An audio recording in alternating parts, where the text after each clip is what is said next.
ओम।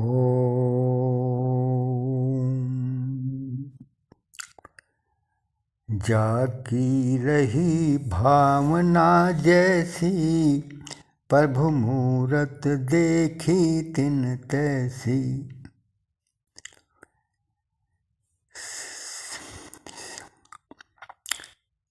नमस्कार प्रिय श्रोतागण, हम ब्रह्मचर्य पर चर्चा कर रहे थे। आज हम ब्रह्मचर्य का अर्थ क्या होता है इस बारे में चर्चा करेंगे। तो सीधा सा अर्थ है ब्रह्म में विचरण करना। इससे साफ है कि इसके लिए हमें ब्रह्म को या भगवान को जानना पड़ेगा या पाना पड़ेगा। परंतु बात यह है कि जिसने भी उसको जानने की कोशिश की, वो थोड़ी सी कोशिश के बाद अक्सर कहने लगता है मैंने जान लिया, भगवान ऐसे हैं, मैंने पा लिया। असल में कोशिश करने से पहले हमारी जो जिज्ञासा होती है, जो मनोरथ होता है, जितना हमने भगवान के बारे में सोचा होता है, उसके पूर्ण होने पर हम रुक जाते हैं। एक शक्ति है जिससे हम जानते हैं कि हमारी हद क्या है, हैसियत क्या है। हम उसका उल्लंघन नहीं कर सकते। कोई सद्गुरु मिले या सत्कर्म करते करते, उस परम सत्य का सुमिरन करते करते हम अपनी हैसियत इतनी बढ़ा लें कि उस परम सत्य परब्रह्म को ही पाने का मनोरथ कर लें। तब ऐसा होता है कि हमारी हद बेहद हो जाए, इतनी कि जिससे आगे कुछ नहीं। इसको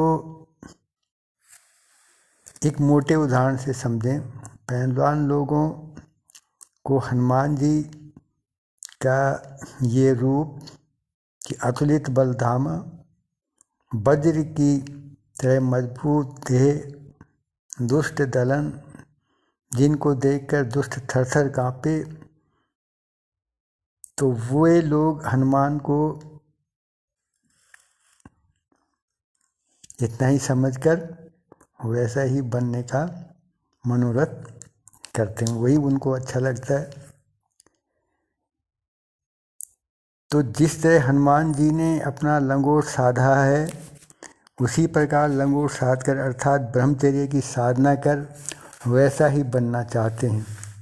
और प्रभु की कृपा से जब वे थोड़ा बहुत वैसा बन जाते हैं, पहलवान बन जाते हैं जितना उन्होंने सोचा होता है, तो वे रुक जाते हैं और अपने को हनुमान जी का भक्त मानने लगते हैं कि हनुमान जी मेरे इष्ट हैं, मैं लंगोट का पक्का हूँ, ब्रह्मचारी हूँ, आदि आदि। रुके हों किसी भी बहाने,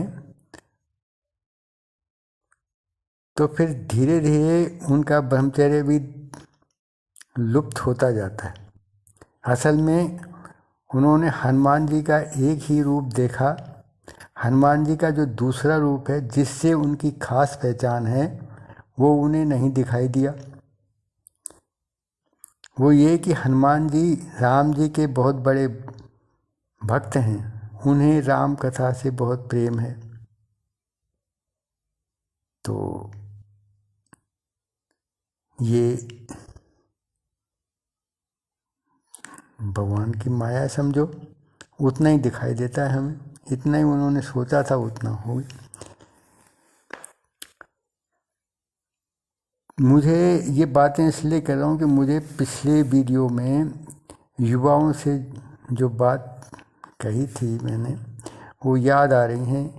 कहीं उन्हें गलत फहमी ना हो कि ऐसे तो हम किसी गिनती में नहीं, पहलवानों की तरह हम भी हैं।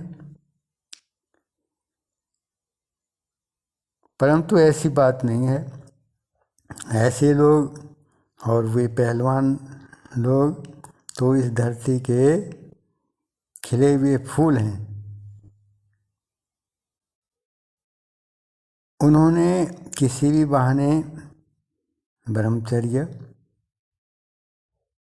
का पालन किया हो, कितने ही दिन किया हो, वो बेकार नहीं जाएगा। एक बार संकल्प तो किया उन्होंने। ऐसा भगवान ने गीता में भी कहा है, समय आएगा तुम्ही जैसे लोग उस परम सत्य को भी जान जाते हैं। फिर तो अब मैं थोड़ा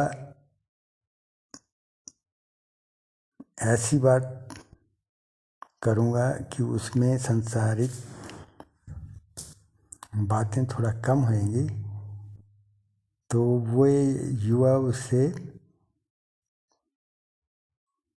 फीके ना पड़े, ये मेरा कहने का भाव है। उनको नमस्कार करके अब अर्थ की तरफ बढ़ते हैं। कठोपनिषद की एक कथा याद आ रही है। नचिकेता एक मुनि पुत्र हैं, युवा है। सच्चाई के लिए वह मृत्यु का भी वर्ण करने को तैयार रहता है। यमराज उसके इस गुण से बहुत खुश हैं। यम उससे कहते हैं कि नचिकेता, मैं तुम्हारी सच्चाई से बहुत खुश हूँ। तुम कोई वर मांगो, तुम जो मांगोगे मैं तुम्हें दे दूँगा। नचिकेता के मन में तो कुछ और ही था। वो हाथ जोड़कर यम से कहता है, प्रभु यदि आप मुझ पर प्रसन्न हैं तो मुझे अविनाशी अमर आत्म तत्व, जिसे भगवान या ब्रह्म भी कहते हैं, उसका बोध करा दो। यम खुश तो हुए कि बालक विलक्षण है, यह आम बालक नहीं है, कुछ और ही पूछ रहा है। परंतु उन्होंने उपदेश देने से पहले नचिकेता को खूब ठोक बजाकर परखा। यम ने कहा, नचिकेता, उस एकाकी निरस अविनाशी तत्व को जानकर क्या करोगे? उसके बदले में तुम्हें भोगों को भोगने में समर्थ बलवान निरोग शरीर, दीर्घायु, धन दौलत, इज्जत, मान बढ़ाई, जो तुम चाहो मैं तुम्हें दे सकता हूँ। परंतु नचिकेता कितने डिगाने पर भी डिगा नहीं।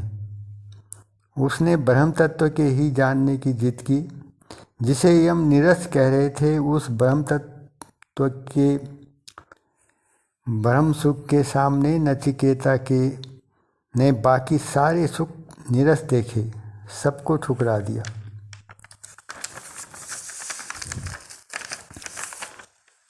जबकि अभी उसने उसका अनुभव भी नहीं किया था, केवल पढ़ा सुना था। अपने अनुभव और बुद्धि के सहारे बाकी दूसरे भोगों की नश्वरता सिद्ध करने में वो सफल रहा।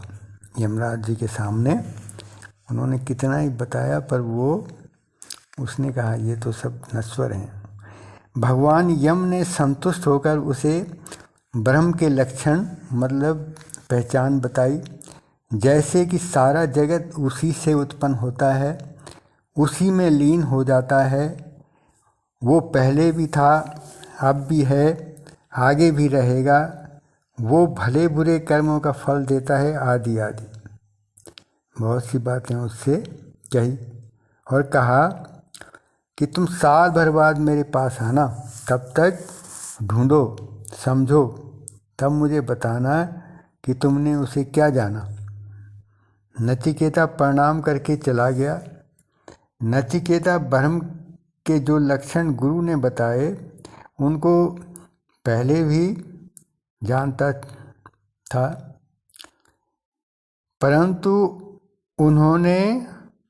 नचिकेता ने उस पर पहले ज़्यादा गौर नहीं किया था। और अब उसे जिम्मेवारी से जवाब देना है। जानता है गुरु जी परम भागवतों में गिने जाते हैं, यमराज जी का परम भागवतों में नाम है। अतः उसने चिंतन शुरू कर दिया, कहीं गलती न हो जाए। साल भर बाद जब यम के पास पहुंचा और बताया कि अन्न ही ब्रह्म है, सब उसी से उत्पन्न होते हैं, उसी में लीन हो जाते हैं, परंतु यम संतुष्ट नहीं हुए। उन्होंने कोई खुशी नहीं दिखाई, उल्टा कहा कि नहीं, अभी तुम साल भर और चिंतन करो तब बताना। इस प्रकार वह कई बार आया और यम ने उसे वापस भेज दिया। वो आता कभी जल को, कभी तेज को, कभी वायु को, कभी आकाश और कभी प्राण को ब्रह्म बताता और यम उसे वापस भेज देते। ऐसा करते करते वह मन बुद्धि तक पहुंच गया।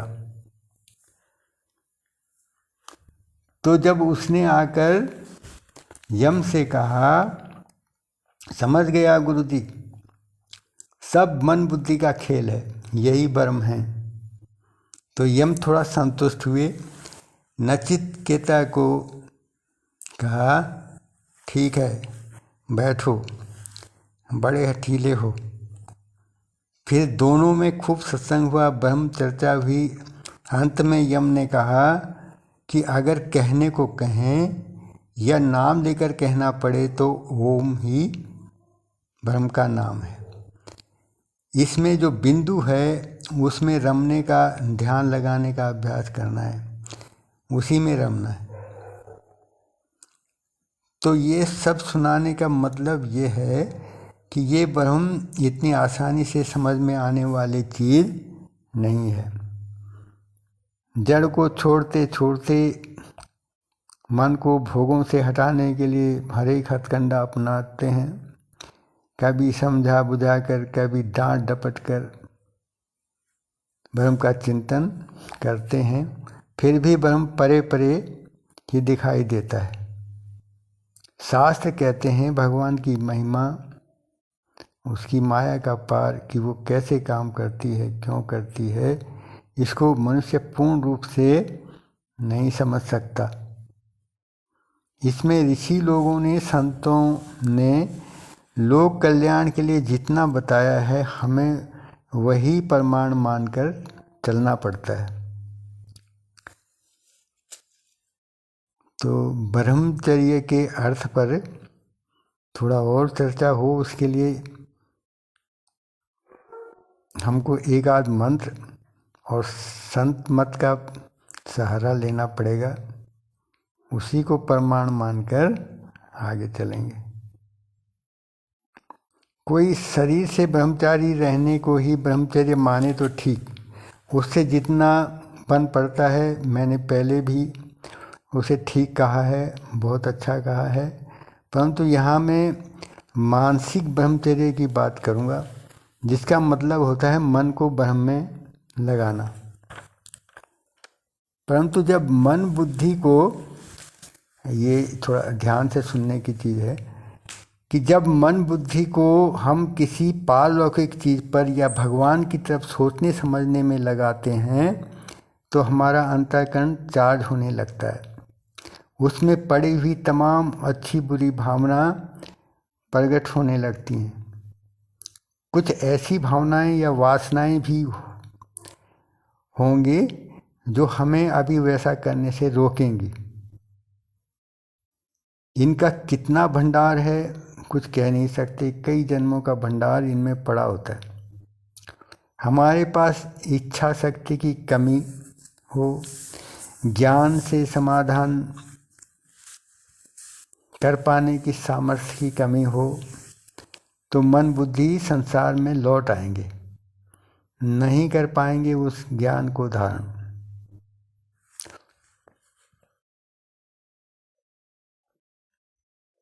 युधिष्ठिर जी जब स्वर्गारोहण को, सतोपथ को निकले, तो न तो उनके सिर पर मुकुट था, मतलब न प्रजा की और न समाज की जिम्मेवारी। राशि कपड़ों की जगह मैले कुचेले वस्त्र, बाल बिखरे हुए, किसी से कहा भी नहीं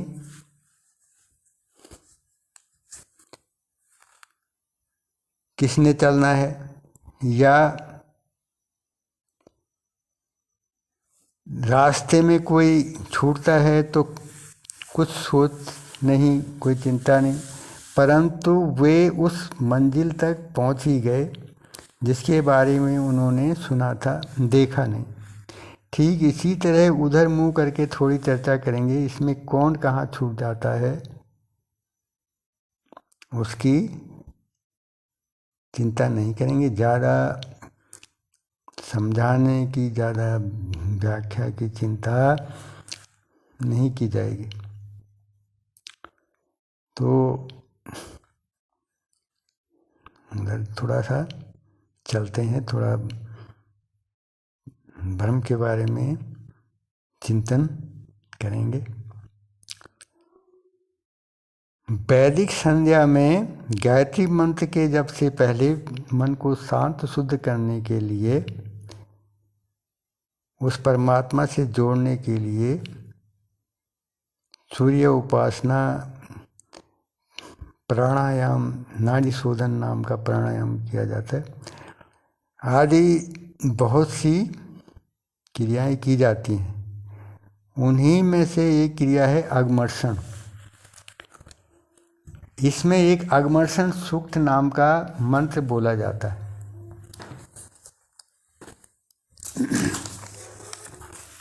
वो मंत्र है ओम ऋतं च सत्यं च भिदधात् तपसो अद्य जायत ततो रात्रि अजायत ततः समुद्रो अर्णवात् समुद्राद् अर्णवात् अधिसंवत्सरो अजायत अहोरात्राणि विदधत् विश्वस्य मिष्टो वसि सूर्यचन्द्रमसौ धाता यथा पूर्वं न कल्पयत् दिवं च पृथ्वीं च अंतरिक्षम अथो स्व। ये मंत्र मैं तो बहुत श्रद्धा से बोलता हूँ, तो इसको ये आपको कहीं से भी मिल जाएगा। ये मंत्र ऊर्ध्व गति देता है, जिसे चरधि कला कहते हैं, मतलब द्वंद्व से द्वि से एक की तरफ ले जाता है। अगमर्षण ऋषि ने बहुत लंबी तपस्या के बाद अपने पाप धो दिए, तो उन्हें ध्यान में जो बोध हुआ उसे उन्होंने अनुष्टुप छंद में गाया, वही यह मंत्र है। यह पाप धुलने के लिए, पापों को खत्म करने के लिए, ज्ञान से पाप खत्म होते हैं। जब सब पाप धुलने से उनका अहम, उनकी द्वि मिट गई, उनका जीव भावित होकर कुछ क्षण के लिए परमात्मा से एक होकर लय को प्राप्त हो गया। तपस्या से पहले उनके मन में जो जिज्ञासा थी कि सृष्टि कैसे बनी, किसने बनाई, इसका उत्तर उन्हें मिल गया। उन्होंने अनुभव किया कि एक सूत्र में मोती के दाने पिरोकर जैसे माला बनती है, वैसे ही एक परमात्मा रूपी प्रकाश में, परमात्मा रूपी सूत्र में विविध रूप पिरोकर ये जगत बना है।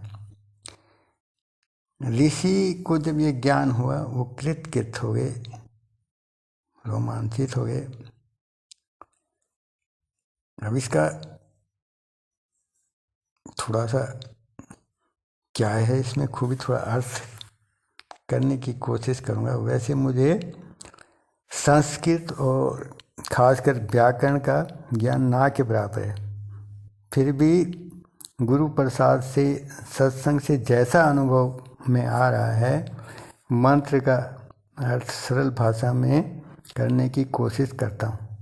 भगवान पहले अकेले थे, उनका कोई रूप, रंग, नाम नहीं था, बस थे। वे ही अकेले थे, अब भी हैं, बस हैं, यही उनके बारे में कहा जा सकता है।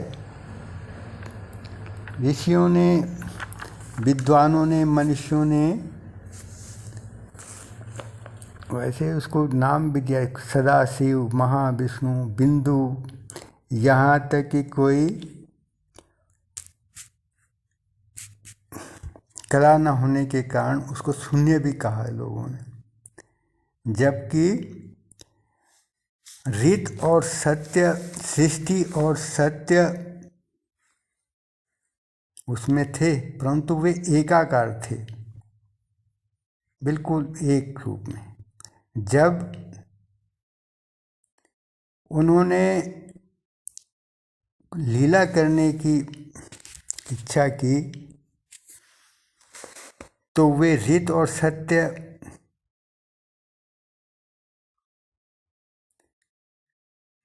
जैसे पुराणों में शिव और शक्ति रूप में भी कहा है, दो रूप में हो गए। लंबे समय तक द्वंद्व पड़ा रहा, तप किया, चिंतन हुआ, तीनों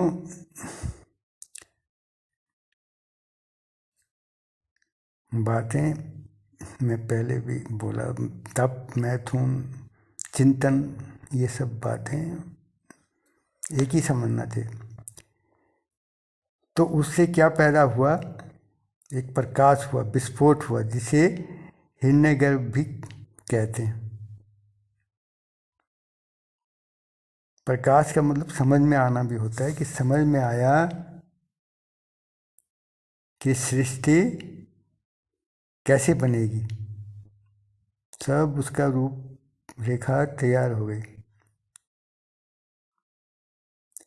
परंतु साथ ही रात्रि रूपी अज्ञान भी पैदा हो गया।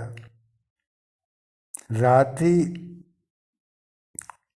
का मतलब है द्वंद्व, वो अपने को अलग अलग समझने लगे।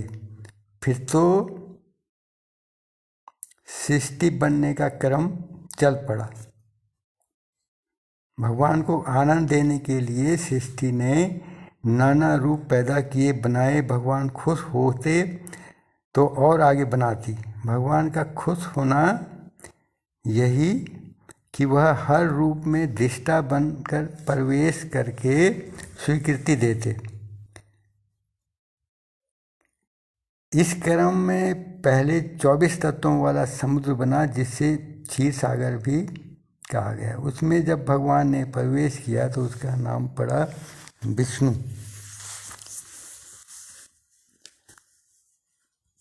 फिर उनका एक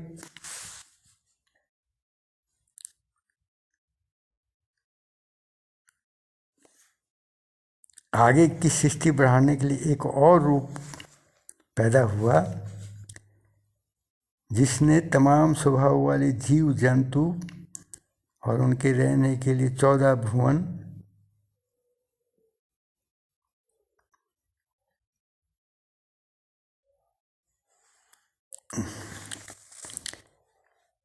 बनाए। पुराणों में 14 भुवन है, यहाँ ऋषि कह रहे हैं कि उस समुद्र से जंगल रूपी संसार पैदा हुआ। जंगल में तमाम स्वभाव, रूप, रंग वाले जीव जंतु लोग पैदा हुए। जिस रूप ने इसको बनाया, पुराणों में उसका नाम ब्रह्मा कहा है। यह सृष्टि नियम में चले, जिससे भगवान को आनंद हो। तो काल के रूप में संवत्सर की रचना हुई, दिन रात बने, सूर्य चंद्र बने हैं, और स्वर्ग, पृथ्वी, अंतरिक्ष, सत्यलोक आदि 14 भुवन बने।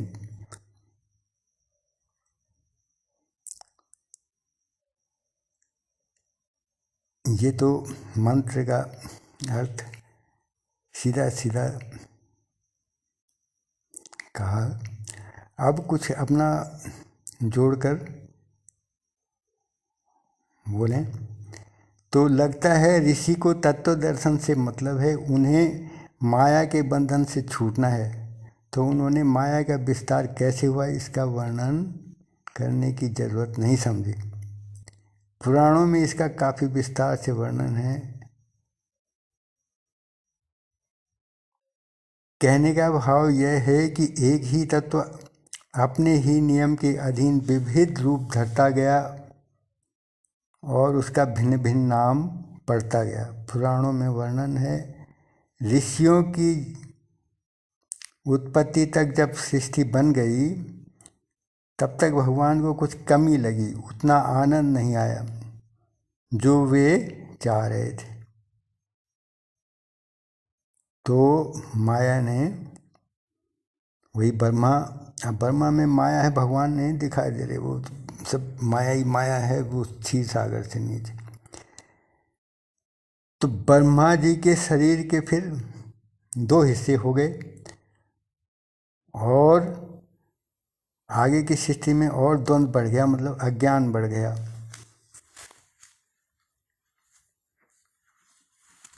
अज्ञान रूपी रात्रि में एक भाग स्त्री कहलाया और एक भाग पुरुष। लुका छिपी का खेल शुरू हो गया। मैथुनी सृष्टि बढ़ने लगी। इसमें इस पृथ्वी लोक और मैथुनी सृष्टि में पृथ्वी लोक में ही है, तो इसमें भगवान को विशेष आनंद आता है। इसमें उतारे छिप गए, माया के अधीन हो गए और सब तरह की लीला, लड़ाई झगड़ा, रोना धोना, मरना जीना, अवतार लेना, भक्ति वैराग, तमाम तरह की लीला यहाँ करने लगे। तो उसमें से ऋषि लोगों ने, ये भी एक लीला ही है, निर्वाण को प्राप्त करना, ब्रह्म को प्राप्त करना। उसके लिए उन्होंने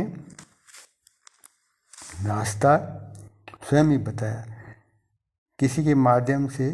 विश्वामित्र जी ने जब बहुत पापड़ बेल लिए, बहुत करिश्मे दिखा लिए, ठोकरें खाई, तो इससे निकलने के लिए उन्होंने तपस्या की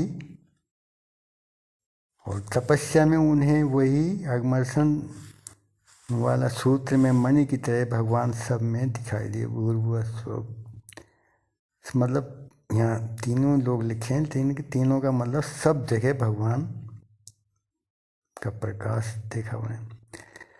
ओम भूर्भुवः स्वः तत्सवितुर्वरेण्यं भर्गो देवस्य धीमहि धियो यो नः प्रचोदयात्। तो उनको इस जंजाल से निकलने के लिए गायत्री मंत्र के रूप में समाधान मिला।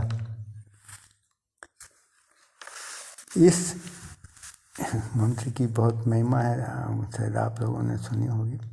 तो इसके 3 पदों की तो अर्थ करीबन सब एक ही जैसा करते हैं। चौथे पद में सब अपना अपना ढंग से अर्थ करते हैं। खास यही है कि इसका अर्थ भगवान से, भगवान आप हमको अपने में मिला लो। जैसे कि तुलसीदास ने कहा है कि कामिहि नारी पियारी जिमी, लोभहि पिय जिमि दाम, तिमि रघुनाथ निरंतर, प्रिय लागहि में होई राम, सियापति राम, जय जय राम। या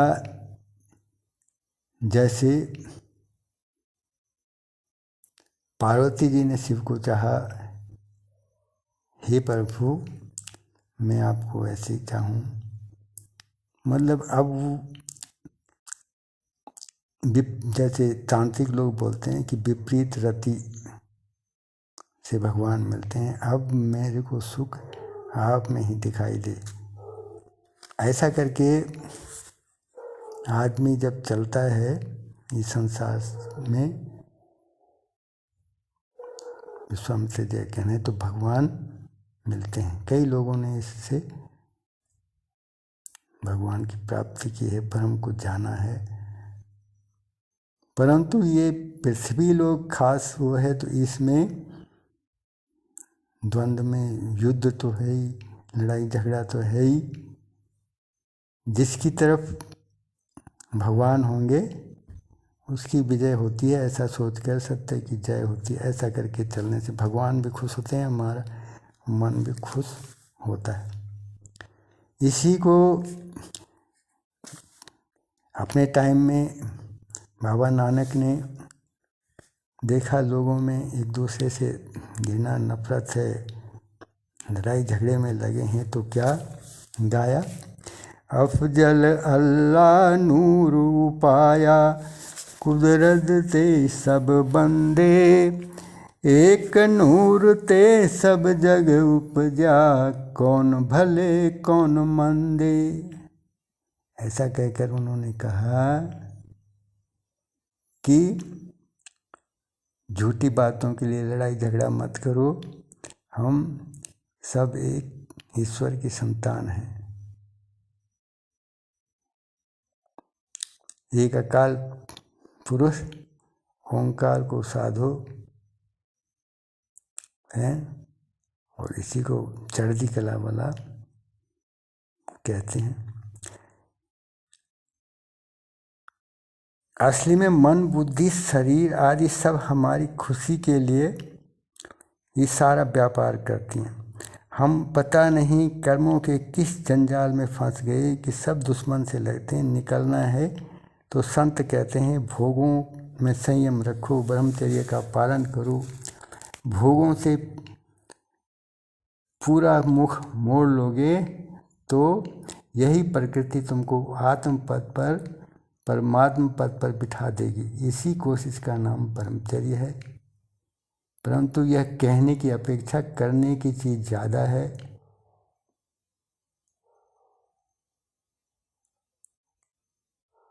ऐसा नहीं कि हमने चाहा और हो गया। हमारा स्वभाव हमारे चाहने से नहीं बदलता।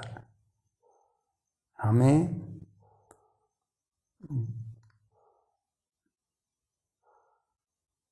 तभी रास्ता मिलेगा जब हम 100% हमारी चाहना होएगी।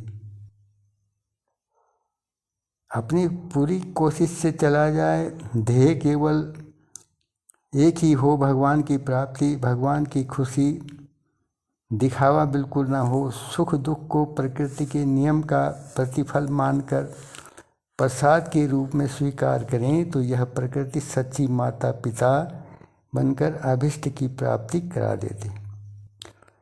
ब्रह्मचर्य के अर्थ का पता चल जाता है। ब्रह्मचर्य के अर्थ को जानने के लिए ही ब्रह्मचर्य करना है। उसके अर्थ के ज्ञान से ब्रह्मचर्य पूर्ण हो जाता है। जिन्होंने इस चर्चा को सुना उनमें कुछ विशेषता तो होगी। साधारण विषयी आदमी इस चर्चा को नहीं सुन सकता। इसलिए मैं आप सब श्रोतागण को प्रणाम करता हूँ। विषय कुछ ऐसा था कि सामने बात करने की बजाय मैंने ऑडियो रखना ही ठीक समझा। कुछ कमी तो होगी ही, उसके लिए क्षमा चाहूँगा। प्रणाम।